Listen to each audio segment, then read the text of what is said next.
From this moment on, you will now be known as Sharkbait. Sharkbait, ooh-ha-ha. Welcome, brother Sharkbait. Sharkbait, ooh-ha-ha. Enough with the Sharkbait. Sharkbait. Alright, this is D, and I know you guys are in a lot of suspense.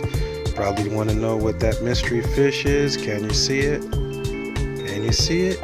He's very smart, he's very fast, he's very cool, but he is also very tiny. This is the neon cleaner goby. Now I know you guys are like, hey, I can't see him because you got the blues all the way up. Well, the reason I got the blues all the way up is because to combat that algae, I turned the daylights way down, which is another trick if you guys have algae issues. But there is my little guy. I really like this guy, and I'm gonna tell you why. The neon cleaner goby is a really cool, very, very eye-catching fish when you can see him. I mean, this dude in the pet store, I was gonna get something like a scooter blinny for this tank, but I was like, hey, I need something that's gonna stay small, something that won't harass any fry if there are fry in this tank, and something tough enough to hold its own. So I picked up this neon cleaner goby, and this dude is smart. He perches himself on these branches and he becomes dang near invisible. Dude, we spent 30 minutes in the pet store looking for this fish. It was the only one in the tank. There were 3 pieces of rock in the tank, and we took everything out of that tank, and it was so funny because we just knew that he was inside that rock. Anybody that has ever cleaned or emptied or moved a fish tank can attest to the fact that sometimes these guys can go in these little holes and they will literally stay in there even if the tank is dry, only to be found later on when you put the rock inside another tank and you're wondering how the heck did that guy get from this tank to the other one without being seen.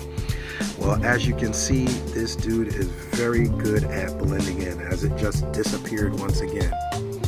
It was literally in the corner of the pet store tank, sitting right in the corner while we had our hands in the tank moving rock. We were taking sand, we were thinking maybe it burrowed under something. It was gone, and I just happened to look up and there it was, sitting in the corner of the tank. So I just called this guy Einstein because he just outsmarted all 3 of us. We were looking like a bunch of dummies. And I know it's a fish that you won't see swimming 100% of the time. Like you can see now, he's seen that I am up on the tank, so he's done his usual disappearing act. And I love it when like little kids, my nieces and nephews, or come over. I'll have them do like a scavenger hunt, just look and see if they can see him. But cool fish. I've grown to know him. So that is Einstein. There he is. See, I popped out. We had the camera all over the place. He just loves to do that. Cool fish. In a big tank, they will disappear. In a nano tank, they are the perfect tank mate. They don't get over about 1.5 inches, if that. And they're very, very, very smart, and they are good at surviving. Even if you have big fish in there, hopefully they don't become a snack. But this guy is just doing okay. And update on the Marble Molly. This is day number 3, I believe, of the acclimation. He'll be able to go in there in time for the next Sunday swim. I acclimate him real slow with a drip that comes in the form of fresh and salt water until the salinity and the levels become exactly the same. Very important to do that. Don't want to see anybody killing these fish. They don't just acclimate in 10 minutes and go in the tank. They have to, what you call, I forgot the terminology, but they must adjust themselves. I believe it's osmo adjustability, something to that extent. They must adjust to the salinity of their new environment. And this guy, or gal rather, will be ready to go in there soon. You can see she's swimming at all the depths, which is a good sign. If you see them sitting on the bottom, that means they have not osmo-regulated to the salinity of their new saltwater environment. Like these guys, they are effortlessly swimming in there because they were born in saltwater, with the exception of the 3 parents. These guys are getting really big, and this one, once again, look at the stripe and the fin. From the last video, this dude has definitely increased in size. He's trying to make a spawning dance here. I'm letting that algae grow out there because these guys feed on it.